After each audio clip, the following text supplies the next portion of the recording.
Dota 2 Anzac Weekend. Brought to you by the admins at the 5 seconds remaining. If you're looking to sponsor something and you're a sponsor type guy, go along to the website to reserve time. the admins, because I'm pretty sure they would appreciate some sponsorship. If you don't know who I am, I'm a Biggie Kai. Hopefully your favorite caster after this Dire team matchup. pick. And I'm here casting with hopefully this afternoon with so Jeff, are you there, buddy? Yeah, I'm here. My name is Jeff. Yeah, there we go, Jeff. Lion. The charismatic team that we are. We're here back Radiant casting team pick. off of the back of yesterday's match between Radiant team and pick. BDN, which was an interesting matchup, but it did go to Streamline. In this particular matchup, we've got Team Howick. Team Howick, a team that I know reasonably well. I think you also saw them play also the grand finals of the Ping Zero, the most recent Ping Zero, is that right? I actually haven't seen that match, so I didn't watch. Yeah, so that was against Iclean, which is undoubtedly New Zealand's best team at this point in time. And Team Howick managed 10 to take seconds game number remaining. 2, but unfortunately was not able to just trump out that game number 3. 5 seconds Taking remaining. out their last finals at Ping Zero. So Team Howick, a team that's been around for some time. I've seen them in a number of New Zealand Dire events. team Kind of pick. top 16 team, but never really breaking the top 5. You know, kind of getting eliminated in the lower bracket near Dire the team near the end bad. of the sort of day one kind of team. So they are a seasoned team in the sense that they are veterans. They've been around for some time, but they're just never being able to pull off the synergy you would like to see. But they are progressing. You know, we've seen a couple of lands where there's 10 seconds remaining. 6th or 7th or 8th place through to 5 seconds so remaining. definitely sort of picking up their game a little bit. And on the other side, I've got a team, Shaka Reserve time. Very little about, but I did see a couple of their matches early on in the pool play, and we did see Salary actually getting destroyed in the last matchup against, I think it was Streamline. So they're definitely the underdogs in my view. Radiant Well, team like you said, bad. these past couple games have been, most of them have been quite stompy. So hopefully we've got a bit of a more even game here then. I think in this particular matchup, Team Howick are definitely going into this as the favourites. CBF are coming in as the underdogs, but they're not without a help. This is their last lifeline. If they 10 win this seconds match, remaining. they actually force, I think, a 2 or 3-way playoff for 5 the second seconds position to go through remaining. to join the other 3 teams in the top 4 playoffs. So this is actually a really critical match for Reserve CBF. This is their last time. chance to get to that top 4. Team Howick, they're probably feeling really confident. You know, for them, this is probably a much easier, less stressful matchup. However, of course, it could be a little bit humiliating if they do get taken out early on, or if they do get taken down a notch by Shaka Braforce. Let's have a look at the drop before us. What do we got on the Radiant team? What's going on over there? Well, you've got the, I think, was it the Storm pickup, then straight after that was the Bat Rider. And on the Dire, they first picked Lion and then picked up Venge. Well, to be honest, Lion's quite good against Storm because of the instant Hex. And Venge is a great counter for Bat Rider. So far, CBF's team's pretty good against what they've got so far. And it's just the supports as well. So they haven't really revealed anything with their core draft. So far, I think it's going a pretty good draft for CBF. Yeah, they've also staged the mid because they know that Storm Spirit is Dire team bad. It's a little interesting they've taken out Sniper. I guess it was their first ban anyway, to make sure that they weren't going against that. They've taken also the Silencer, so it does tell me that they may lead more into a team fighting makeup, but it could work against them because they on the other side we see here 10 seconds they've got remaining. a Bat Rider and a Storm Spirit, so they've already covered 2 core bases. Radiant team They've got bad. a Bat Rider for potentially a solo lane, but more likely going to be flash farming the jungle as part of a tri-lane. Or just straight up jungling. They can go. They know there's no silencer. They know there's no axe. So without those 2 heroes to counteract any one by combo, they could go to one by combo. But we see Dire here, team pick. they ban out the Tide and then go into a Scarif Mage pickup. What do you think that's the stage? What are they staging for? Well, Scarif Mage is just always good with Bat Rider because you just grab in lasso, pull him back a bit, and then Scarif just drops the ulti. It's a really good support pickup to basically synergize with the Bat Rider. Really good synergy that way. And they did need a good support hero, so I think Sky was a really good pickup there. Yeah, and I think you've already alluded to, the Scarif Mage, and particularly 10 seconds remaining. With that Bat Rider and Storm Spirit, you know, once someone's been initiated on, he can 5 seconds He's gonna get remaining. full channel from that ult with the Storm Spirit there, so that's going to obviously add to the damage. It's an Reserve intel lineup. time. It's an intel lineup, and we know what intel lineup is. It means BKBs galore. So a couple of BKBs so far they could get shut down, and you know, melee heroes Radiant like the team pick. Timbersaw that they've just picked up can prove to wreck them if he gets those core items like Bloodstone and maybe a BKB. Yeah, this might be a hard game for Timber if you think about it, though. That lasso can control him quite well, and the silence as well. You might have a hard game just off those two facts, but I guess it really depends on how well his early game goes. Well, you know, we see Timbersaw generally playing in an off lane. There was a time when the meta was that he would see Timbersaw mid, but that's 10 seconds remaining. 2 years ago, sort of meta. So we won't see that. We'll most likely see him. 5 seconds remaining. Possibly as an off lane. What do you think about that? Most probably off lane from what I can already see. I mean, unless they're going to run some sort of offensive tri-lane with the Lion and Venge, which is really possible, they can just chuck the Timber solo top. But then again, if the Timber versus a Batrider, that's an interesting matchup. Not really depends on the player and who wins that one. Because the Batrider can do really well, and so can the Timber too. So I'd be interested to see if they try go for that, because I feel like they do need to secure Timber some farm.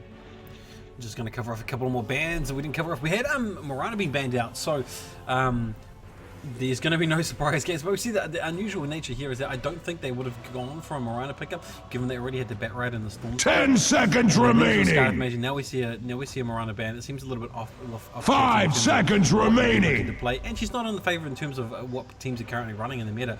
But no, you don't see Miranda a lot these days. But I do like the Earthshaker pickup because it does kind of complement their team a little bit. You know, they can fissure to ensure a good Storm Spirit initiation, although you don't really need that. And same with Batrider, and it's going to help round off with the synergy they have with this Mystic Flare. If someone does get caught out, he can ensure that they're going to get the guaranteed full duration by throwing a couple of stuns in there as well. So synergy there all around. What do you, if you're Chakra Brothos, what kind of carry would you be looking to pick up with this particular makeup? I'm honestly not too sure. Like, you've got to get someone I feel like who's going to get a BKB quite early and get ready to fight. And I guess Night Stalker is actually pretty good in that regard. If you get an early BKB on him, he can silence the Storm Spirit, he can run down the Skywrath Mage and Earthshaker, so that's quite a good pickup too.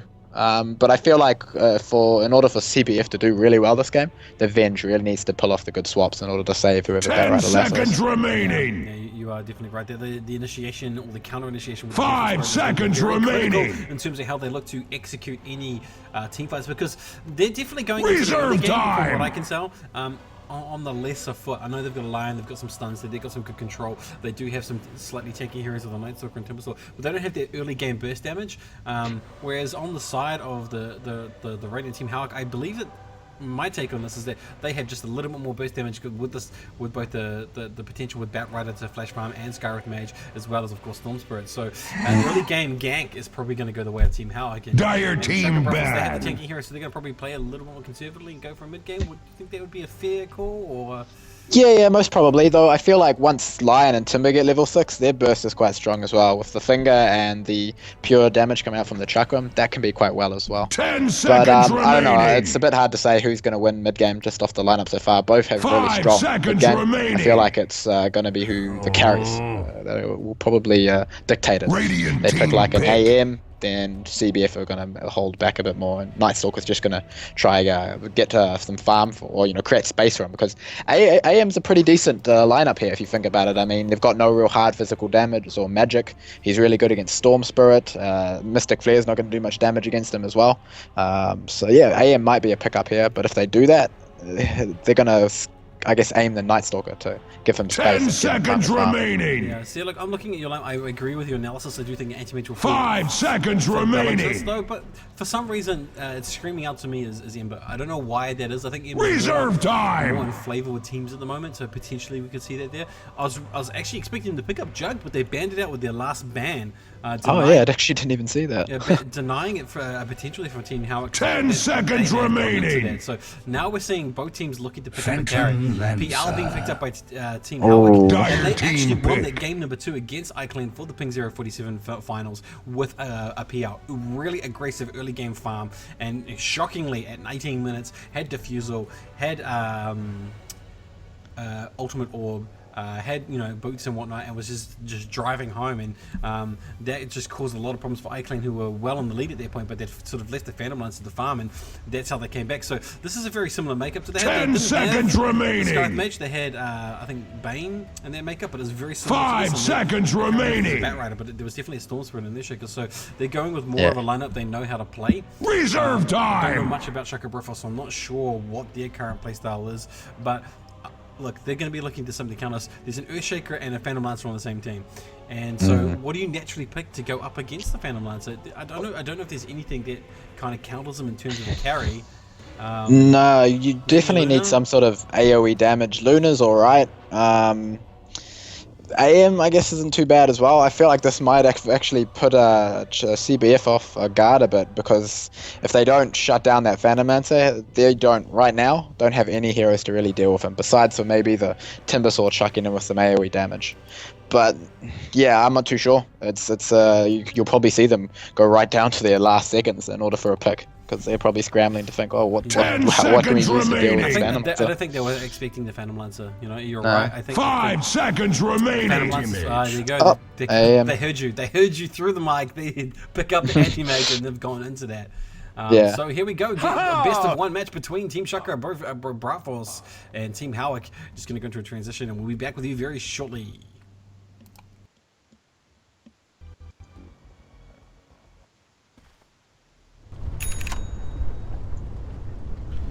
Here we Prepare for battle! Game number 1. Hit the wrong button. And we're into it now. We see here on the side of CBF, we've got Big Mama Set playing the Lion, Celery playing the Timbersaw.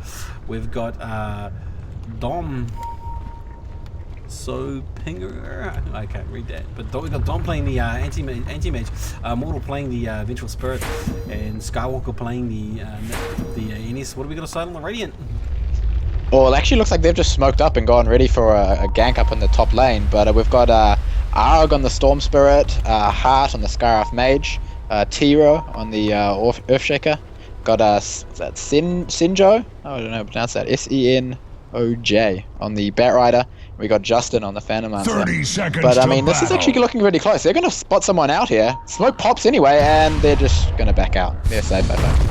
Oh no, he gets caught with a fissure. This could be a stun, this could be a follow-up, but they're not going to die.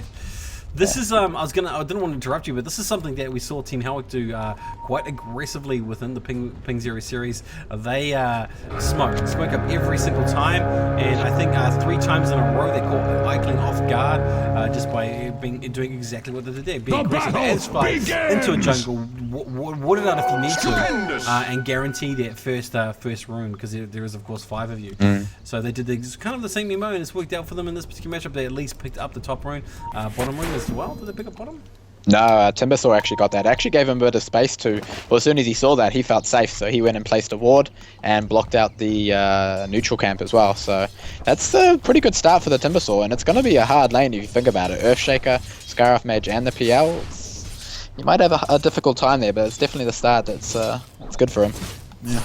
Yeah, and you see here a very slow transition for Team Howick with the supports going to top and bottom. It looks like it could potentially be I don't know what Scarrath's doing. Roaming is best as description I can think of. But it is definitely a dual lane bottom, at least for now, with PL having free farm up against the Timbersaw. So neither are going to be threatening to each other, at least in the early stages of this game, and it is going to just be right click away, see who can pick up the most CS. Oh, did that Earthshaker? I think he actually got he put a sentry down here near the neutral camp. I think it's just in range, yeah. It should just be in range, so he should be able to de-ward that, but he isn't actually looking for it for some reason. Don't know. Can't tell you what. Perhaps they don't feel that they need to just yet, or they don't realize it's been blocked out. Not too sure. Maybe he's gonna have a look for it. I think he was expecting the secret bush, the bush ward that has boxed up both camps. Yeah. And he has no idea that their ward is over there. So that once he goes to explore, he may discover that it's there. But here we go. It's a tri-lane in the bottom lane with Phantom Lancer, Skyroth Mage, and Earthshaker going up against Timbersaw. In the mid lane, it is of course Nightstalker going up against Storm Spirit, and Nightstalker getting a little bit of a beat around. In fact, he's only on 2 last hits versus the 9 for Storm Spirit.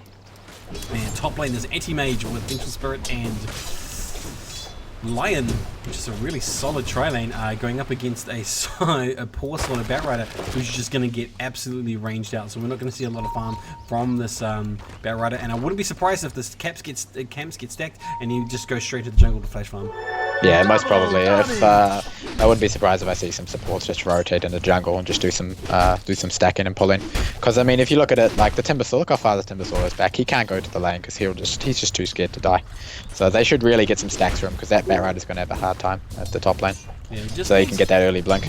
Just needs a few levels though. You know, Timbersaw's one of these heroes that once you get a couple of levels in reactive armor, it's actually going to work in your favor when you're going up against the PL. Maybe not with the stuns, but with the small amount or the extra additional right clicks that's going to quickly drive up your meanwhile mid Scarlet Mage going up on the sorry. Not Scarlet Mage. Storm Spirit going toe to toe with Nice Stalker, but it looks like he's going to get caught out. First blood is going to go up. It's very, very close. And if it wasn't for the tower damage, we might have seen Storm Spirit go down earlier. Yeah, if he almost could have actually killed him. He just didn't have enough mana for the Void. If he did, he probably could have got the kill there. It's a bit unfortunate. Middle tower So is first under blood attack. up to well, 4 Team Howick, the veteran teams. So that's a good start for them, even though what is a very close encounter, and it does mean that Team Howick are going to have that little bit extra oomph from the Storm Spirit. That first Knight is really going to come around the next minute or so, and that's not really going to be a time that Night Stalker's going to be looking to rotate. He's not going to have any kind of farm or not enough levels.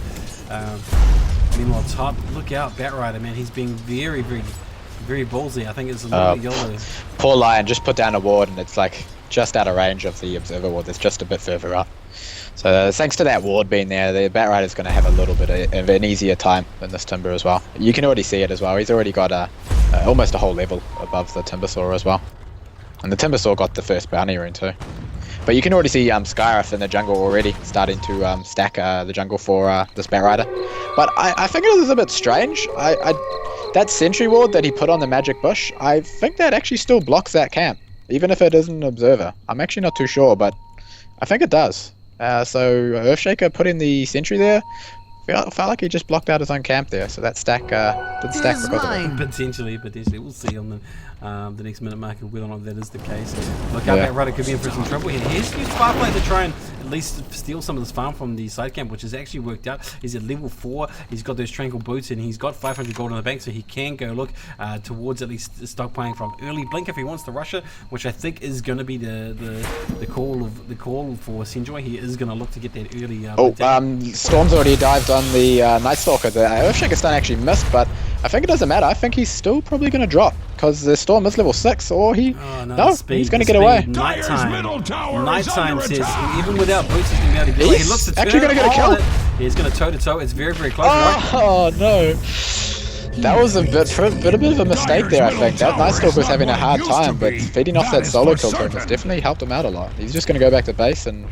Yeah, and very late rotation from Mamaset coming into the mid lane with the TP. Instead, I guess just rotating in to take up the farm for the mid lane, leaving the bottom open a little bit. But Phantom Lancer, he's just going, yo, whatever. It's 36 to 21 up against a Timbersaw who's sitting on 0. So it's free farm for the bottom lane, and this is the kind of MO I was expecting to see with the Phantom Lancer. This is exactly what we saw up against Eichmann, ignoring the Phantom Lancer just because he's fallen out of favor and thinking they can take him. But you know, even though he got nerfed, he's a different hero, but he's still very, very strong. And it's the race between Anti-Mage and PL here, and Anti-Mage is nowhere near the level of CS that PL's got.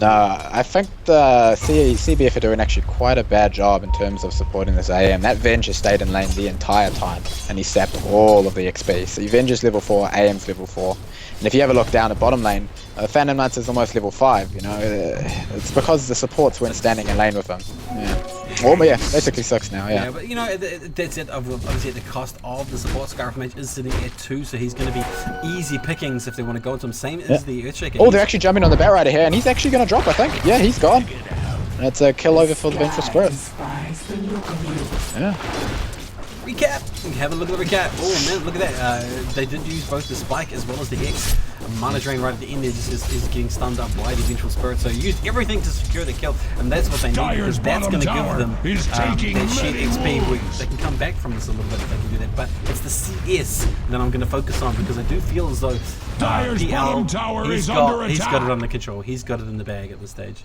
Yeah, he's doing a lot faster. Looks like he's going to go for an early another dive onto mid lane. Is the Void as well as some right clicks, but not enough follow through, not enough burst from Night Stalker. Doesn't manage to seal the deal. Which another thing I think is quite strange is the supports of CBF. Venge has a smoke on him, but they never really attempted to go for the smoke. And they're a very good rotating duo support that can get kills if they rotated on that Storm Spirit earlier, before he got level 6, or even if he's level 6. The Hex into the stun and then into the Night Stalker kill. Night Stalker silence. They could have got some early kills on him, but I haven't really seen to do it. I guess it's sort of more concerned of this AM getting attacked by the Bat Rider. They want to secure his farm, I guess. Yeah, Dyer's bottom and when we say tower secure the is farm, we taking really many mean just wounds. it's keeping him alive.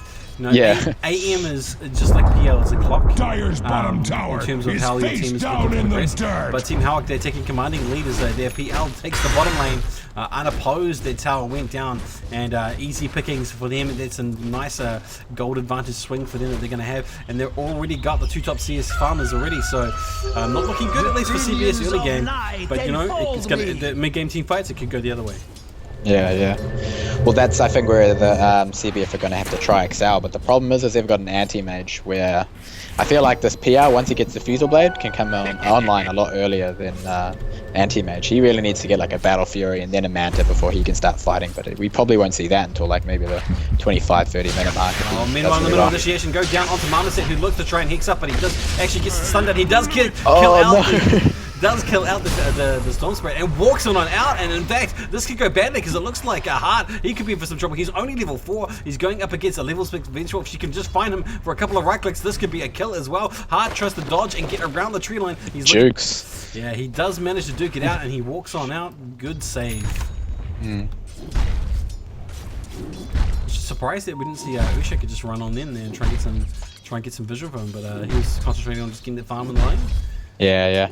Well, to be honest, Ushak is doing quite well. It's 9 minutes in. He's 1,000 odd gold off the Blink Dagger. If he gets an early Blink Dagger as well, that's going to be really, I think, hard for CBF because usually support Earthshakers they get like quite late. If he gets that quite early, it's going to be problematic, I think, for CBF.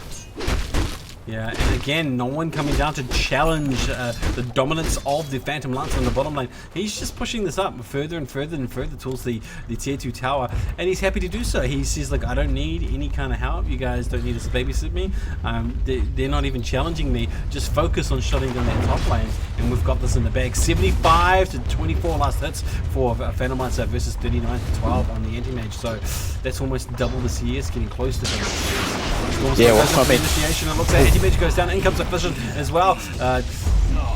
NS wants to dive down and to trade 1-for-1, but he can't, and in fact it may go against him as Bat Rider comes in too. He has to back out. Reactionary TPs come in. Marmoset is here as well, so they could potentially get a kill. Before axe's axe. They need to Dyer's slow. top They need to tower slow. is under attack. Unfortunately, everybody is going to get out, and a nice regen rune for the Storm as well, so he's going to go straight back in. Dyer's top tower is under attack. Oh, he he actually gets swaps him up, but Oh, doesn't nice. matter anyway. Maybe they could have got the kill if the silence was on the. Oh no, Mortar's going to go down. It looks like he will, and Nice Looker comes up. Finger of Death comes through, but it's not enough damage. He still has bottle charges. He's looking to get up. They're going to nice turn Fisher the too. tide. CBF taking the damage. Right clicks come down. 1-2 here. 3 heroes for nothing. Thanks to the powerful regeneration room. And this AM might even die too, actually. No, he should be able to blink it out. Distribute. Yeah. Doesn't distribute. Oh, he blinks straight into the Bat Rider. But, Bat there's doesn't the have Fission, enough and he mana is. for They lasso. blink Rider for 3 seconds. They could dive him. They could go down, but they just don't have enough mana on the Storm Spirit. Or the Bat. I think if Bat had enough mana for the lasso, he probably could have died there. But yeah, this is really not looking good for CBF now. They need to secure this farm for AM. He needs this Battle Fury, and he needed it in, like, I'd say at least 4 or 5 minutes if he's going to try at least catch up to the Phantom Lancer. Because once he does get that Battle Fury, he will farm a lot faster. But actually, Phantom Lancer's gone for the Vladimir's offering, which is probably quite smart. It's just so he can basically sustain himself when he's out farming jungle and stuff like that, so he can continuously farm too. Yeah, they're Vlad's. That's a common. They used to be one of the defaults for a while, you know. Vlad's into. I can't remember what it was. Yeah, Vlad's Diffusal, sometimes Manta. It's pretty situational all the time. I feel like you farm faster with Manta, but if you want to fight early, you want to go for the for the defusal. That's just a lot. Oh, we actually missed AM getting killed up top as well. This is really not good. I feel like they should be protecting their AM a lot better. I mean, they have the lane ward as well for him too, so you really shouldn't be dying this much, especially this early into the game. Yeah, and there was no actual blink here used by the anti-mage, so in fact he got caught out probably very quickly thanks to the Storm's initiation, and they just rapidly burnt him down. Radiant's middle tower is the under fragility attack. of the anti-mage coming through here, and now an invisibility rune on Earthshaker means look out, there could be some action in the bottom lane because PL's looking to push this tier 2. If there's a reaction, if there's a middle tricky tower defense, is under the attack. team could be here very quickly to help back it up, especially the Earthshaker. Yes. Well, the Earthshaker actually opted to go for the arcane boots instead of the quick blink, but he's still quite close. He'll get it quite soon, I think. Yeah. But I mean, if you have a look at the net worth, PL's on 6.3k, and the next closest on the Dire team is AM on 3.4. Looks to initiate, and it looks like he's going to go back. So he does not know there's an Earthshaker. Out comes Echo Slam, but does not do enough damage.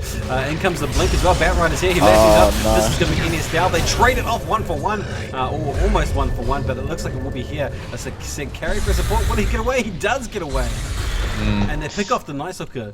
Nice plays. Nice plays. Yeah, so that was actually really good, especially for the Earthshaker as well. That brought him closer to the Blink Dagger, and Batrider's already got Blink as well. I feel like as soon as this Earthshaker gets Blink, it's just going to snowball out of control for Team Howick. Oh well, at the same time, if they play defensively, if they play smart, if they look to smoke and encapsulate the whole Team Howick as they look to push a tower, they could go the other way. You know, if there's no cooldowns, if PL's off farming by himself, 5v4, and they can maybe turn the tides that way by just sort of getting a 4-man wipe unexpectedly. So it feels that that's where their best chances lie. Quick rotations with TPs and wait for that 4-man push, and then just. They're actually jumping on the Timbersaw bot, and he's that was quite fast. He dropped quite fast as well. Yeah, with the Storm just jumped in, and then yeah. With the Yasha, with the Vlads, that's a lot of right click. 116 damage per right click for just the illusions alone. So I think it's 75% of that. So a lot of damage.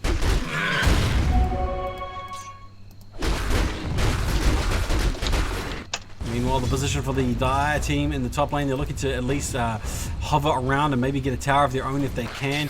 Well, Storm's actually jumping on this Lion mid, and he's gonna get him too. Yeah, it's really not looking good for CBF. Yeah, look, He's Storm's a bit of a snowball hero, so he's already 4-for-1, doing quite well too. Let's take a change to look at the net worth of the heroes. Middle tower is under attack. 7k. Stormthrower on 6, Batrider on 4, who's actually slightly above that of the anti-mage. So that paints a good picture for you guys out there as to how this game is unfolding for CBF. They're trying their best. Nice Hooker getting initiated on again with another lasso. Out comes the Scarlet Silence. There is of course a stun followed up from Fong Mei, and that is another killer Night Stalker. So let's pick up a Night Stalker. Not really working out whatsoever. They can't capitalize, you know, with Night Stalker, you know that if he gets a good start, then he can really capitalize on that and he can sort of slightly steamroll away. But he didn't get a good start, and he's not a good hero to come from behind with. It's like AM might die here as well. Oh yeah, the Hex needed to come out sooner. They're probably not even going to be. Oh, actually no, they did. They got the kill, but I still don't think it's worth it, to be honest. I mean, Lion's the one who got the streak. Sure, that's all right, but this AM is just, yeah, he's going to be so weak when it comes to the mid game, and they really needed him to come online early to at least help face up against this PL. They're going to have to play a game of avoidance. They're going to have Dyer's to top tower basically is wait under for the push attack. from PL and defend Dyer's it as structures best are they can fortified. while anti-mage is not there and farming up the jungle. Once anti-mage does get Much a like decent Cordwood battlefield before and maybe Axe's another axe, right-click item, Dyer's then he top can look to maybe tower take is under attack. join the team fights, as the splash damage will help them out against the PLs. But if a heart comes out on this PL, you'll be sad. You'll be very, very sad if it's CBF, because that's just going to counteract all the extra damage that anti-mage can look to pick up. Yeah, maybe all the Skadi. I mean, I'll be interested to see how this PL picks up, because a lot of the pro guys always seem to play Skadi. He's gone Vladimir's offering, so I'm thinking he's going more a traditional build. So I'm thinking immediately into hard if he can. Yeah. I could be wrong. He could go for even the old school butterfly build. None of that's popular anymore, as you said yesterday. Skadi is the. Oh, Storm actually jumping up top. He's actually really low. If he just mana voids him, he's probably going to die, but he's got the chance. Yeah. Whoa, nice pickup. That's what they need though too, because they're on the right hero. They need the extra gold. Out comes the ult, in comes Celery. Oh, It there's looks to the clean first up. damage from This Timber. is what they wanted to do. There's 2 kills. Can they make it a third? If they can make it a third, or even potentially a fourth, this will work out well for them. Bat Rider just narrowly misses encountering Lion as well. So. CBF not without teeth. They're still finding those kills against critical heroes as well. Yeah, that mana void on Storm's always going to be a factor as well. So that's the reason why they, or one of the reasons why they got the AM pick. But they really need this AM to get this Battle Fury as soon as possible, and they need to protect them a lot more as well. Because if you have a look, Team Hawk know this. No, they know that they've got to shut down this AM. They've already got an Observer Ward behind the Tier 1 tower. So they're going to probably just continuously keep ganking him. As you can see, Earthshaker's already coming up top, and they're going to, with a Blink Dagger as well, and Storm, so they're most probably going to get another kill on him. Yeah, interesting to see that AM picked up a magic stick instead of looking to try and complete his Battle Fury earlier. So there we go, there's the initiation. That's one dead AM, there's no escape from that, no opportunity to blink. Poof, in a puff of smoke, he evaporates into nothing, and that's Team Howick converting his health into wealth. Yeah. I mean, if they should know this. It's already been happening for the past 5 minutes. They should have basically Vengeful Spirit just sitting behind him and getting ready to swap out this AM whenever he's They need those wards. That's what they need. They need good ward vision to protect the anti-mage, because that's their ticket to a late game success. Something to chop.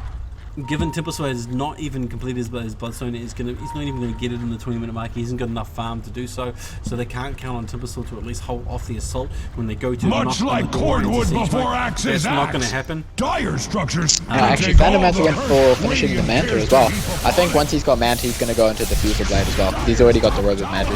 So, oh wow, there goes nice. So goes down, in comes a Blink, and as well as they damage the Finger of Dead, out comes the Echo Slam, down goes anti-mage. This could be a trade-off here. Here goes Vengeful Spirit. This is going to be a 4-man right. Timbersaw looks like he's just throwing in some damage, but he gets out. It's a 3-man pickup for Storm Spirit. Radiant's middle tower is Not under enough attack. as far as CBS is concerned. Maybe another hero. Maybe if they could equate, at least trade effectively.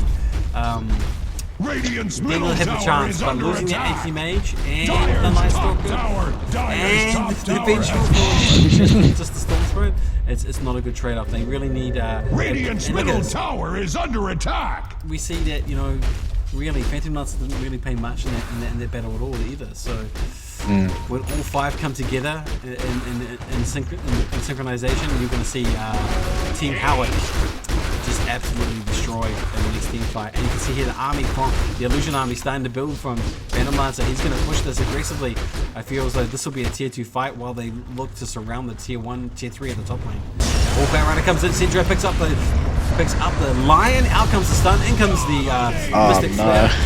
Celery comes in as well. He wants to shot the chakram, but he can't do anything. They have to beat the feet and Cold Retreat, looking to escape. And there's just a run for the hills, Forest. Run, there goes the blink, there's the stun, Immortal caught out. They want to go Dire's in. bottom They're so tower is aggressive under in terms of attack. the 4-man team in the top lane. They know they've got this. They're just buying so much space for PL, who picks up the bottom tier 2 tower. Radiant found the weakness in And that was actually, even though it was just support, that was good, because the Lion, he was 100 gold off Blink Dagger, and now he's 300. So, I mean, they might have a chance for Lion to get a Blink Dagger. I feel like what they need to do right now, once Lion gets that Blink, they need to smoke up and look for pickoffs to create space. If they don't do that, I feel like it's just going to continue to go as what's going on right now. Hawk will just keep getting pickoffs, the gold lead will just keep getting bigger, and they'll just eventually win. Yeah, here's the Diffusal made up on PL as well. Yeah, see, look, this is the strategy. They're going to push with the army. We know how it works. PL is going to see some keep the lanes pushed while the rest of the team push the top lane. And that seems to be the most open at this point in time. But they're all rotating onto the middle at least to try and pick up this mid tower. And that will be the last stand tier 2 tower between CBF and Team Howick. And Team Howick losing no towers, having a massive commanding lead in gold. It's over 10,000 at this point in the game, as well as the 15,000 gold and 10,000 XP. So they're just going to push this advantage, push it as much as they can, because unless they throw big time, CBF, they're under pressure. They have to defend really effectively. Yeah, but I mean, like with this game, you don't want AM in your base right now farming, farming in your high ground. He needs to be out there farming the jungle stacks with Battle Fury. Another thing I think is quite strange is this Vengeful Spirit has had that Smoke of Deceit, I think, since the start of the game, and they have not used it. I might need to watch the replay, but if that's the same smoke, I think he's had that smoke since minute 1, and they haven't used it for 20 minutes, which is a bit strange. Yeah, they're just under pressure. They're looking at they're constantly reacting to the Team Howik's play. It's not enabling them to collect their thoughts. They can't come together to act on what they want to do. And now with Storm Spirit with the Aegis, this is going to be a push right up the middle, right up the guts, straight towards tier 3. And it's going to come down to swaps and good engagement from CBF to defend this. Yeah, it will be interesting to see how well they do against us, especially with an Aegis on Storm. Yeah, they're going to have to swap out the Batrider ulti. They're going to have to silence the Storm, and I'm not too sure how they're going to deal with the PL, but this is going to be a hard fight. But I mean, if they do defend this and they defend it successfully, it's going to rubber band in their favor, and they're going to get a lot of gold. Yeah, PL looks to initiate. Storm Spirit's there as well. They're destroying all the damage out there. The army of Illusion team is strong. In comes the flint. There goes the double team initiation. Double team initiation. Both heroes look like they might go down. In comes the damage. Batrider falls. PL actually dies. That's a big trade-off here, but it looks like it's going to be a 5-man wipe as NS is the last left alive. That's a 5-for-2 trade-off. Yeah, I'm not too sure if that was worth it. I'd like to see the fight recap.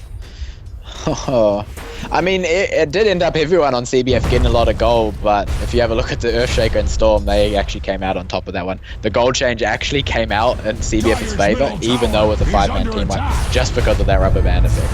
That's actually quite funny. Yeah, this forces a buyback. He wants to try and get a kill. That's what he wants to try and get. But he has to be aware. I'm not sure if he's aware. There's actually an Aegis on the Storm, and it hasn't procced. The defense, the buyback, the forced buybacks is not really going to defend the tier 3, which they wanted to do. It is going to buy them some space. They aren't going to lose their racks, but it's early enough in the game that I don't think that they would have racked anyway, but I do think it was very close. Yeah, well, I mean, they forced out the buybacks. They were smart to just back off because the fight was still in their favor. They got a tier 3. They forced 2 buybacks to just back out.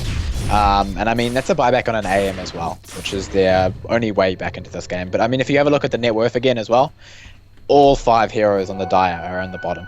All 5 heroes from the Radio are up the top 5. So yeah, it's really not looking good for CBF at the moment. Let's have a recap on items before we have the next major team fight. We see here on this side of Team Howick, we've got a very farmed up Storm Spirit. He has the Orchid as well as the... Actually got a lasso up in the line and he drops. Nice look at Pop's Darkness, but I don't think he's going to do anything with that. Phantom Lance has actually gone for a Shadow Amulet. He's looking to go for Shadow Blade, it looks like. And he's actually Shadow Amulet right there, but it's got pinned down by Light, so they know he's there. The position. Anyway, I was going to go to items. And talk about Storm Spirit potential. Look out! In comes everybody else. Justin looks to manage dodge it with the doppelgang. And they look to go in. In comes the damage. It's the initiation. Skywalker is going to fall. He does, and it is, of course, a double pickup right at the same time. Both Anti-Mage and NS die. There are no carries left alive. There are no buybacks left. This is a set of racks. Easy money for Team Howick. Yeah, I think that might just be game there as well. That was AM who just used buybacks. Yeah, that's going to be a set of racks. They might just look to go down bot and get ready to push again, because by the time they get back to that lane, Lasso's going to be up. And oh, actually no, looks like they're coming in for a fight again, and like, drops out. And I mean, Storm still has the Aegis as well, so yeah, I really can't see CBF coming back from this. I feel like they should just probably call GG. You know, I've seen some other times teams being in the lead, they do something trollish by, like, I don't know, buy a rapier, which sometimes happens. We've seen it even at this level of Dota in terms of competitive play. People buy rapiers thinking the game is won, and you know everything's in hand, and all of a sudden they get caught out of position. And anti-mage with a rapier at this point of the game could actually be very scary, given you get the Battle Fury as well. So. Unlikely, but it's possible if Howick start to I guess get a bit cocky and they get pick up a divide or something. But I also feel like this Night Stalker, he needs a BKB. AM's probably going to need a BKB now as well. Maybe even the Timber too. So baited. We saw NS come out to what looked like a lone Storm Spirit. And yet again, if you look at NES, we can see that he has really been punished this game. He's died 10 times, picked up 1 kill. He's actually lowest on the net worth as well. He was the mid-hero. Yeah, so that pickup of NES did not work out as this. And maybe they'll learn from this in the next event that they enter, and maybe they'll look to do something. Because it looks like Team Howick are going to take this as they take the bottom in Tier 3 tower. This is the next set of practice here. I don't see any defense being mounted by CBF. They aren't sort of hunkering down onto the siege mode. They're just back at the well. They're in the well, and it's what do we do? We're sitting in the well. We're going to drop that smoke. We're going to drop that smoke that we brought at the beginning of the game. And do what? What are they going to do? Now would be a good time to smoke, maybe. Can't really do much in here. I mean, but it doesn't matter. The Batrider would have popped it anyway, and he's got lasso. He can just go in and jump on someone too. I honestly feel like with the Night Stalker, it's just they didn't really do the rotations onto the Storm that they could have. Venge, Lion, they could have done really good rotations and dominated the lane and got Night Stalker ahead. Pre-6, that's what you want to do, right? You've got Venge straight on line. 2 very strong. Oh, swapped out the thing, but then he just forced out the out. out. Comes the damage, counter initiation comes through. Out comes Vicious Spirit. There could be a trade-off here, but there isn't. It's 2 heroes down. Scarif Badge, very, very low. Echo Slam! Him as well. And he didn't even get the kill. Yeah, there's the GG. Yeah. Congratulations, Team Howick, securing their position with Streamline to go into the top bracket from this playoff to join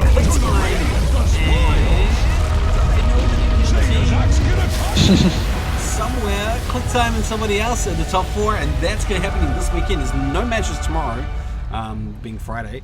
There's a bit of it's a double elimination bracket, so come back on Saturday. I should probably have the times open, but I don't. But if you come back on Saturday, or if you follow the Facebook page for Anzac Dota, you'll know this on Saturday. But here we go. Schedule. It says, bada boom, bada bing. Saturday at 1 PM New Zealand time after the services on Anzac Day. Remember to go to those guys. We're going to have a best of 3 between, I think, Streamline and QuickTime, if I'm reading this correctly. Then there's another match at 6 o'clock New Zealand time for a best of 3 for another matchup. I think it's actually Team Howick versus the other person who won in the other bracket. Then on Sunday we were looking to close it off with a match on 1 o'clock, and again another match at 6 o'clock, and the grand final is happening on Monday. So stick around, guys. Thanks for listening in if you like what you heard, and thanks to Sir Jeffers for coming to No problem. And shout out to my friend Muggsy. I'll see you online, my friend.